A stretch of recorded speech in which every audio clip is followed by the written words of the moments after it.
From the Credit Union National Association, this is the CUNA News Podcast.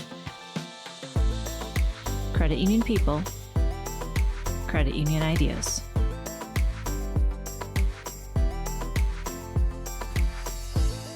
Managing your day-to-day finances isn't an easy task in New York City, which is one of the most expensive markets in the United States.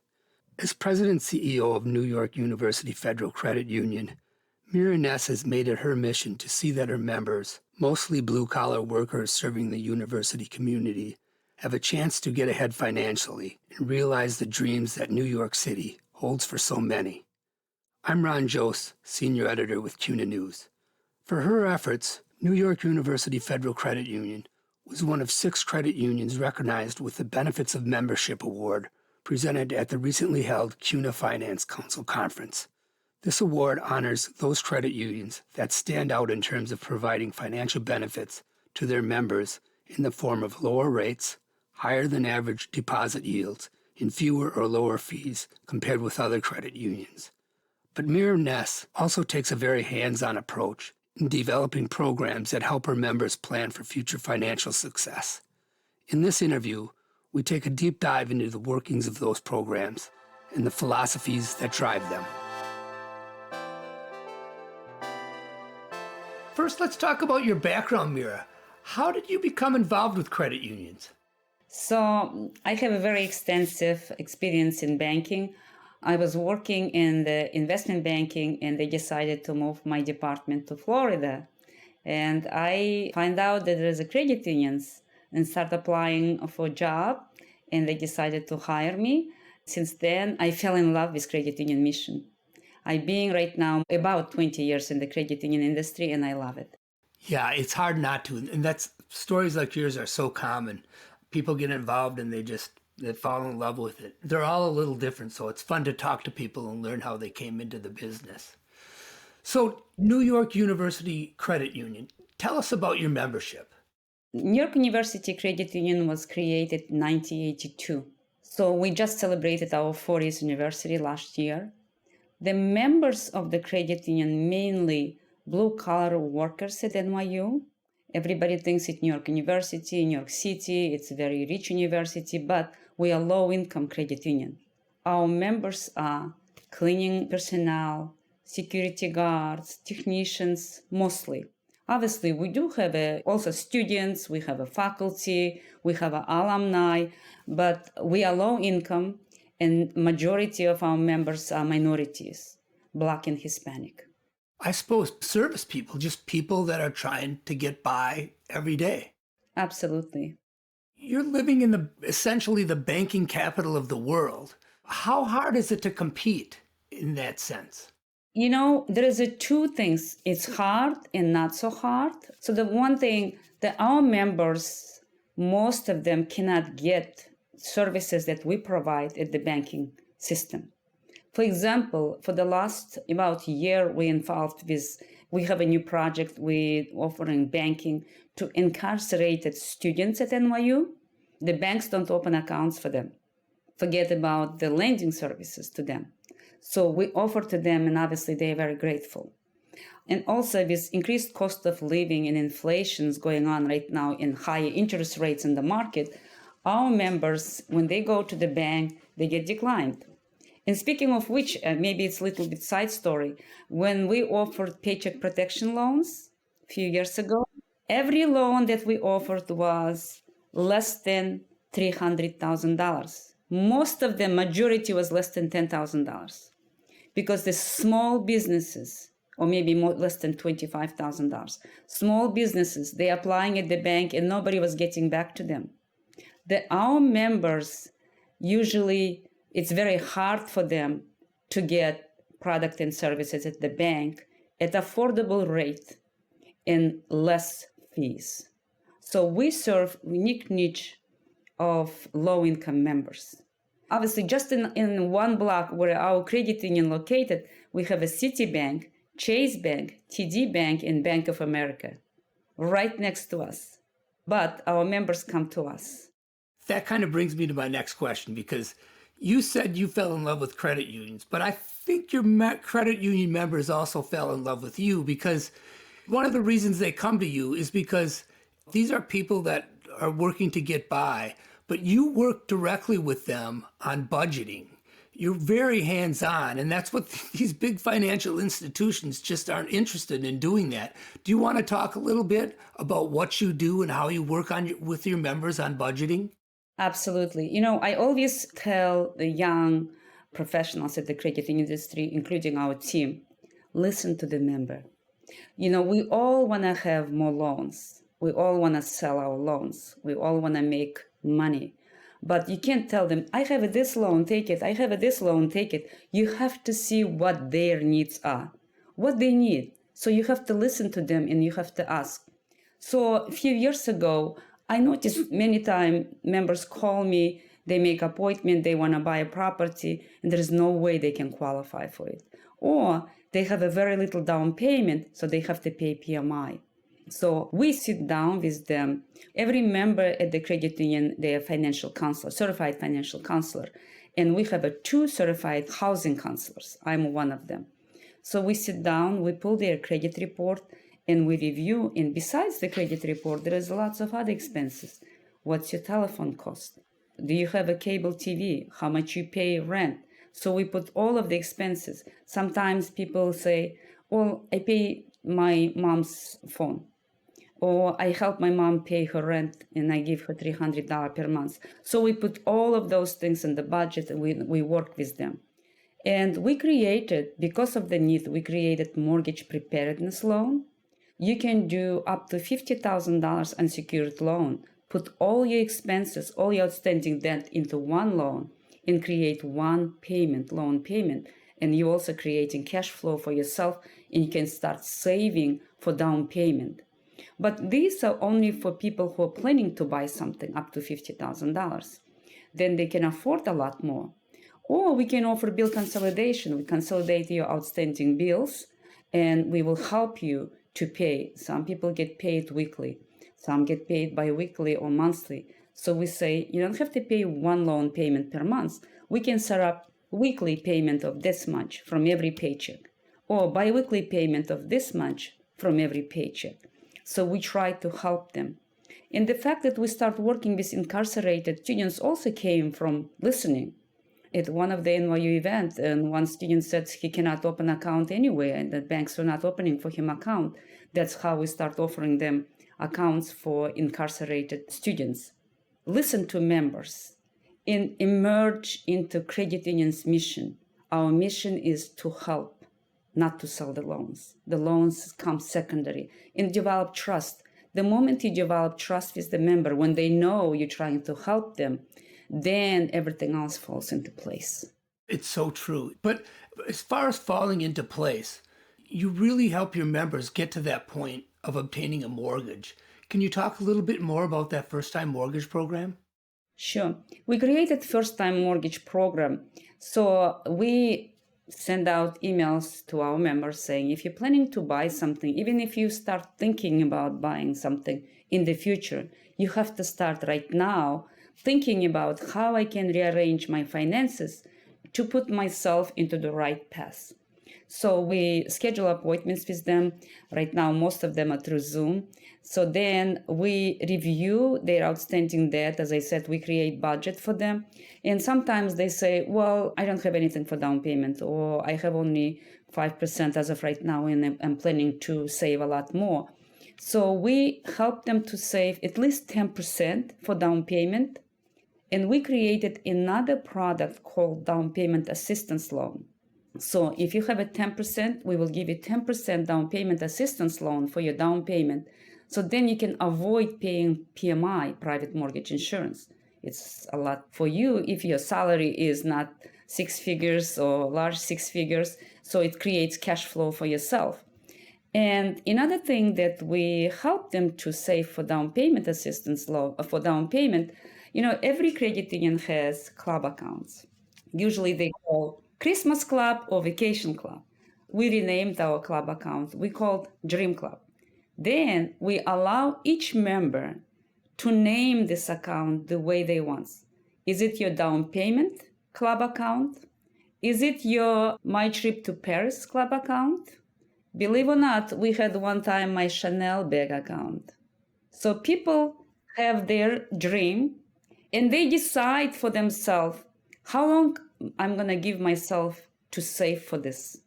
Am I going to give myself 5 years, 3 years, 12 months? And they decide, then they do payroll deduction directly to this club account. And we don't force you to withdraw money during the Christmas.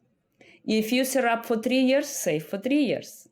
If you set up for 5 years, continue saving for 5 years. So we changed our concept of the club account. It's very interesting. It helps people psychologically to save this way, because if I name down payment assistant loan and I saw the new bag, it's beautiful and shiny for $100, and I want to withdraw from my savings account, I'm going to say, excuse, what I'm doing? This is my down payment. Do I really need this new sweater or bag or whatever, or new shoes? I heard from many of them, the naming was brilliant because it helps me psychologically not to touch this money, not to break the club account. So that's what we do. To be honest, not everyone sticks. Somebody drops off after 6 months. Somebody doesn't follow up. We try constantly follow up every 6 months and say, okay, where do we stand right now? Great, your credit score increased it. Or how come you got another credit card? Why are you doing this? So we kind of get together to constantly check on it. But people who stick to it, they achieve their goal. And then there's a lots of satisfaction on both sides, from member side and from our side. I'm always so proud when somebody reached, it's almost like my success too. Although we concentrated on low-income members, I had one dean of the school who I helped, who made very good income, but she didn't own any property. So I was able to help her. And one of the meetings, credit union annual meetings, she actually stand up. We had the team going on, my stories, my goals matters, and every member has to share their stories. She stood up and she told her story. That was amazing. She was not embarrassed because she achieved. She said, because of the credit union, I was able to purchase a property for myself. So that was very great story. We also have a partnership with a Federal Home Loan Bank of New York. So through them, we provide to first-time home buyers $10,000 first-time home buyer grant. Altogether works greatly for us. In the beginning, we were offering only in New York and New Jersey, 2 states. Then, because we were getting so many loan applications, and if you remember, we are only 71 million in assets, we got a little bit panicked. We cannot keep all of them in our books on the balance sheet. So I reached out to another credit union, a large credit union, billions of dollars, and I asked them if they can buy my mortgages. So we developed partnership, and they said, Mira, we can offer all 50 states. We can offer to anybody, whoever they buy. Especially now, after the COVID, many members working from home, the members are buying in Georgia, North Carolina, Florida, you name it, everywhere. So we start offering mortgages in all 50 states. Last year, we financed 35 million in mortgages. So we cannot keep all of them. We sold. And last year, we earned a non-interest income, $784,068. We booked 52 mortgage preparedness loans and 15 first-time home loans. So that was great. Yeah, you are a mighty credit union. Yes. Just because, as you said, you're a $71 million credit union, but you punch above their weight, as they would say. It's just very inspiring for other credit unions. In fact, to that end, what advice would you have for other credit union leaders, especially for small credit unions? I think everyone in the credit union industry is here for a reason. You have to be committed to the credit union's mission. Why we're here, why credit union exists. Credit union exists to serve our members. To serve our members, we have to know their needs. You have to listen to your members. You have to ask them what their needs are. Be committed to the credit union's mission. Prioritize member experience. What kind of experience they're getting from the credit union? Every year, one day, we meet and we go over our members' experience. What kind of roadblocks we have on the member experience, how we can remove those roadblocks. I know every credit union, at least it's our biggest challenge, technology. We have to, constantly keep up with the technological demand of modern banking and lending. And not everybody have money. Technology is very expensive and conversions are time consuming, but we have to step up and update our technology. You have to embrace innovation, constantly look around what we can do better for our members and listen to members. You've taken such a great leadership role here. What advice would you give people who want to become CEOs, aspiring CEOs? First of all, you have to gain experience in financial industry. I would recommend aspiring CEOs to attend credit union development education and become a DE. I think it would be very, very helpful. Develop strong leadership skills. CUNA offers lots of free mentorship programs. Again, be committed to credit union's mission and listen to members if you're already working at a credit union. And develop trust with the membership. Foster community engagement. Whoever you're serving, be involved with the community. We are very much involved in almost in every event, what's happening in the community. You have to be known in the community you're serving. Yeah, and that's probably especially not easy for you in a big city like New York.